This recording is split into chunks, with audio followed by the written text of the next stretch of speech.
येईल का जुळून नाते? हो, पण नित्यनेमाने तिला घास भरवायला विसरला नाही.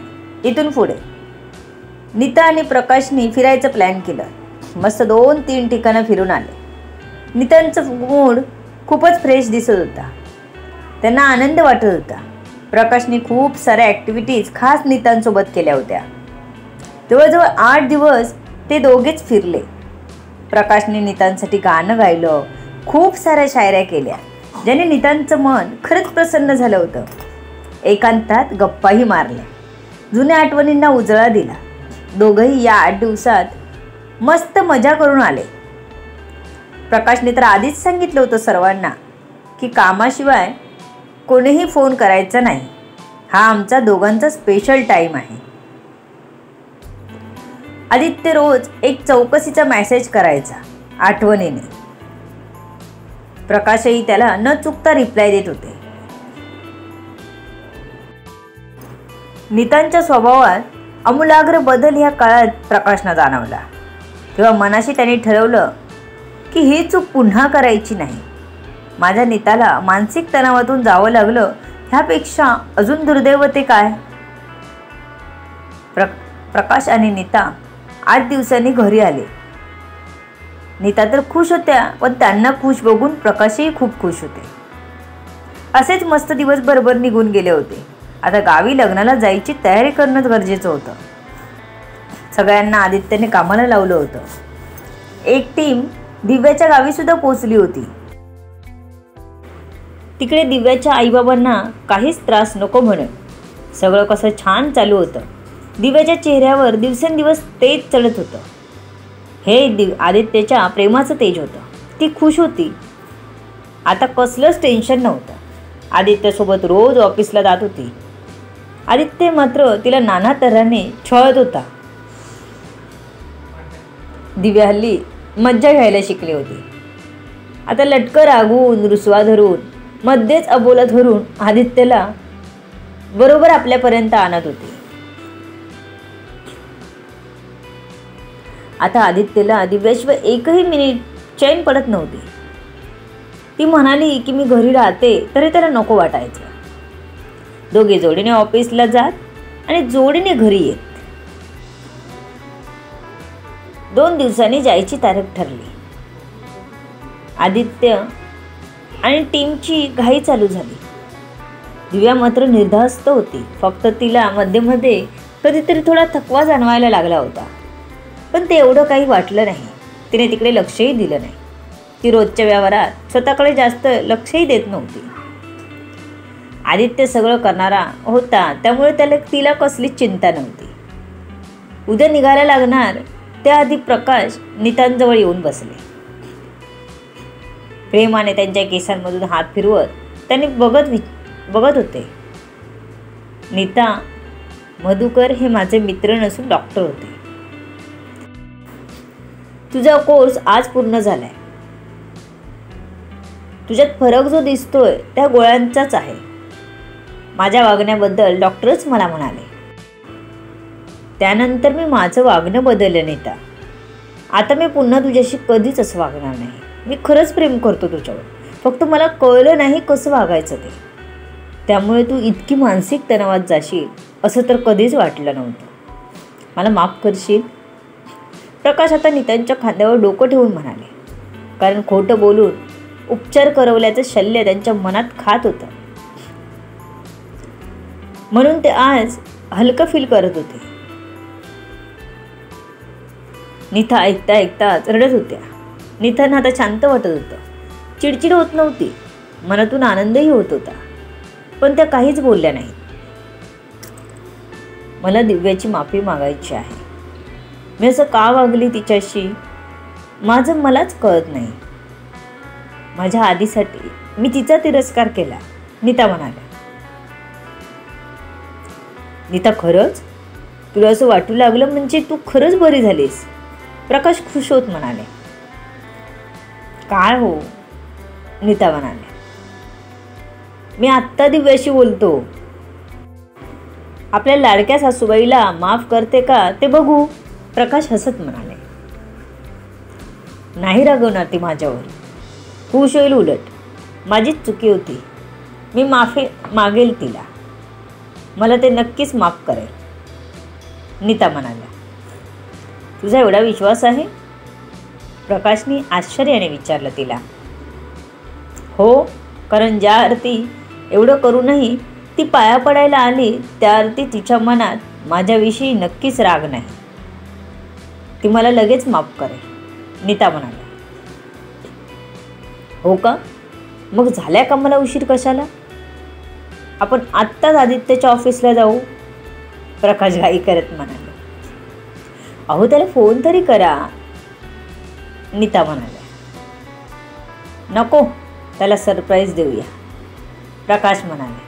मग नीता मात्र काहीच बोलल्या नाहीत. दोघेही आदित्यच्या ऑफिसला जायला निघाले. नीता एवढ्या लवकर दिव्याची माफी मागतील असं प्रकाशनं स्वप्नातही वाटलं नव्हतं कधी. नीता आदित्यच्या ऑफिसचा डायरेक्ट दरवाजा उघडत होत्या तर प्रकाशने नीतांना थांबवलं. अगं, आता मुलाचं लग्न झालं आहे, त्याची बायको सोबत आहे, म्हणजे असं डायरेक्ट आत जाणं बरं दिसत नाही. तेव्हा नॉक करूया दरवाजावर, प्रकाश हसत म्हणाले. नीता थांबल्या. मग प्रकाशने स्वतः दरवाजा वाजवला. आदित्यने कॅमेऱ्यात बघितलं तर मॉम डॅड आले होते. डॅड, तुम्हाला कधीपासून माझी परमिशन घ्यावी लागते? आदित्य आतुर म्हणाला. तशी दिव्या लगेच सावध झाली आणि दरवाजाकडे बघत होती. प्रकाश आणि नीता एकत्रच आत आले. त्यांना बघून दिव्या आधी घाबरली. प्रकाशने डोळ्यांनीच खुणावल्यावर त्यानंतर रिलॅक्स झाली. दिव्या पुढे झाली आणि दोघांनाही वाकून नमस्कार केला. यावेळी नीतांनी आशीर्वाद दिला. दिव्या नमस्कार करून उभी होतच होती की नीतांनी तिला हाताला धरलं आणि मिठीत घेतलं. हे सर्व दिव्याला अनपेक्षित होतं. ती एकदम बावरून उभी होती.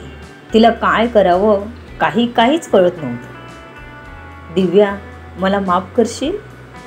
भरल्या डोळ्याने नीताने तिला विचारलं. तशीच दिव्या त्यांना पटकन बिलगली. आई, तुम्ही माफी नका मागू, मी काही मोठी नाही तुमच्यापेक्षा, दिव्या म्हणाली. मी चुकली ग, माझ्यामुळे माझ्या आदित्यलाही किती त्रास झाला ग, असं म्हणत नीताने डोळे पुसले. तसा आदित्यही उठून नीतांजवळ आला. त्याने नीतांना मिठी मारली. मॉम, तू दिव्याची माफी मागावीस असं कधीच वाटलं नाही, पण दिव्याला काही वाईट वाटेल असं वागू नयेस असं वाटत होतं, आदित्य मॉमला ठोकतत म्हणाला. मॉम, तू आज आलीस हेच खूप मोठं आहे, तू माफी मागू नकोस. आपल्याला आता मोठं लग्न करायला गावी जायचं आहे दिव्याच्या. फक्त तुझ्या चांगलं होण्याची वाट बघत होतो आम्ही, म्हणून डॅडनी थोडे दिवस मागितले होते. हो का? झाली का सगळी तयारी? नीताने विचारलं. मॉम, सॉरी, पण सगळी तयारी केली आहे मी.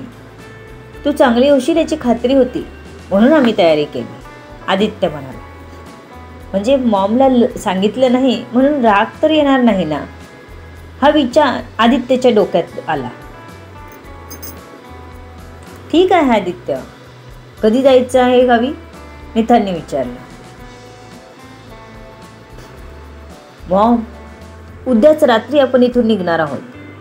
आपण फक्त आपलीच फॅमिली जात आहोत, बाकी सगळे दिव्याच्या गावचे असतील लग्नाला. तिकडे त्यांनी सर्वच व्यवस्था केली आहे, आदित्य म्हणाला. वा, छान, आम्हाला फक्त जायचं आहे. खूप दिवस आम्ही गाव बघितलंच नाही, ही चांगली संधी आहे. दिव्या, फिरवशील ना आम्हाला? नीता हसत म्हणाली. त्यांना कळलं परिस्थिती तशी होती, त्यामुळे आदित्य तरी काय करणार होता. त्यांनी हे सर्व हसण्यावर नेलं, कारण आता रुसवा धरून राहायचा नव्हता त्यांना. दिव्याही खूप खुश झाली. आई, नक्कीच मी आमचं गाव दाखवीन तुम्हाला दोघांना. आमचं गाव खूप छान आहे, दिव्या म्हणाली. तर मग अजूनच मज्जा. मी तर एका पायावर तयार आहे गाव इंटायला, प्रकाश म्हणाले. एकदम हसतं खेळतं वातावरण तयार झालं होतं. शिव दरवाजात येऊन बघत होता सर्वांनाच. हळूच मोबाईल काढून त्याने व्हिडिओ केला. चला मग, आम्हाला खरेदीला जावं लागेल, आजचाच दिवस आहे आमच्याकडे, नीता म्हणाल्या. तसे सगळ्यांनी माना हलवल्या. नीता आणि प्रकाश तिथूनच खरेदीला गेले. छान डिझायनर साडी घेतली त्याने स्वतःला. एकुलत्या एका लेकाच्या लग्नात त्यांना मस्तच मिरवायचं होतं. त्या खुश होत्या. पुन्हा गाडी रुळावर येत होती. अजून खूप खरेदी केली त्यांनी. दिव्याच्या आई बाबांना त्यांनी काही भेटवस्तू घेतल्या. आता उद्याची वाट सगळे अगदी आतुरतेने बघत होते. आदित्यने आपली कार घ्यायची ठरवली होती. नीता भेटून गेल्यापासून दिव्या अतिशय आनंदात होती. आदित्यलाही खूप बरं वाटलं. दिव्या, खुश आहेस ना? आदित्यने जवळ येत विचारलं. हो, खूप, दिव्याही म्हणाली. चला, एक टेन्शन गेलं दिव्या. मॉमला कसं सांगायचं हाच मोठा प्रश्न होता समोर, आदित्य म्हणाला. देव पावला म्हणायचा, दिव्या म्हणाली. हो, देवालाच काळजी, आदित्य दिव्याला हळूच मिठी मारत म्हणाला. आदित्य, ऑफिसमध्ये असलं अजिबात करायचं नाही. हे काय आपलं बेडरूम नाही, दिव्या त्याला रागवत म्हणाली. म्हणजे फक्त बेडरूममध्येच मिठी घ्यायचं का? असं आदित्य हसत म्हणाला. तसं दिव्याला कळलं काहीतरी आदित्यच्या डोक्यात खिचडी पकत असणार. पण काय ते तिच्या लक्षात आलं नाही पटकन. ओके चल, असं म्हणत आदित्यने तिला उचललंही. ही कोणती पद्धत? असं काही न सांगता डायरेक्ट उचलायचं? आदित्य, सोडा मला, दिव्या ओरडली. तो म्हणालीस मिठीत बेडरूममध्येच घ्यायचं. आपल्या ऑफिसमध्ये आपली बेडरूम आहे, त्यामुळे मी तिथेही घेऊच शकतो मिठीत. आणि अजून काही, असं आदित्य म्हणतच होता की दिव्याने लगेच त्याच्या तोंडावर हात ठेवला. आदित्य, सोडा मला. काय सगळी चेष्टा केल्यासारखं करता तुम्ही? मला अजिबात आवडत नाही. दिव्या खरंच रागाला आली होती.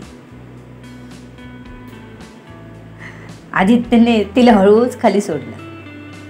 उगाच तिला खरंच रागाला आणायचं नव्हतं. तिला उद्या गावी जायचं होतं. माझी कॅटुली, no no no no no, माझी वाईल्ड कॅटुली, आदित्य म्हणाला. तसं दिव्याने नाक मुरडला. टॉम अँड जेरी चालूच होती दोघांची. ते काही कमी होणार नव्हतं. उद्या मात्र गावी जायचं होतं म्हणून आज दिव्याचं मन नुसतं उड्या मारत होतं. To be continue. बघू पुढे काय होतंय. सर्व गोष्टी कळण्यासाठी RP व्हायरल फीवरवर पुढील येणारे भाग वाचायला आणि ऐकायला विसरू नका. तुमच्या अमूल्य प्रतिसादाची आतुरतेने वाट बघते. लेखिका शब्दवेदी उर्फ संतोषी राणे पाताळे. धन्यवाद. ह्या कथेला जास्तीत जास्त मित्रमैत्रिणींपर्यंत शेअर करा.